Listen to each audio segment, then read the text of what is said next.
Sizcə hansı deputata aldığı maaş halaldır? Vallahi o aşıq siyasət işinə qarışmır. Biz deyirik, aşıları siyasətə qatmasan. Aşı Ələsgərdən cavab verin. Siyasətdə millət vəkilimiz, xalqın vəkilidir. Heç sözünüzü mən öz Sabunçu rayonunun heç deputatını tanımıram. Mən hansını deyim? Həqiqətən, məsələn, Gədəbəylimiş, Gədəbəyin deputatını tanımıram. Bir də xalqla olub mu? Yox. Yəni biz tanımırıq belə şeylər. Yəni aşılar siyasət üçün deyil, sən qaba. Heç biri. Yadımdan çıxdı.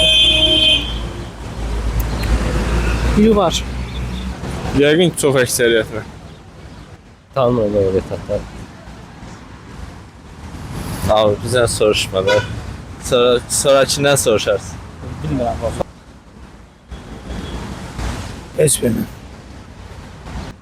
Mən heç deputatları tanımıram. Heç kimə. Heç kimə halal deyil. Hansı deputata, yəni Hamıya. hansı deputat Bütün daha yaxşı işləyir? Belə deyək. Bütün deputatlar yaxşı işləyir.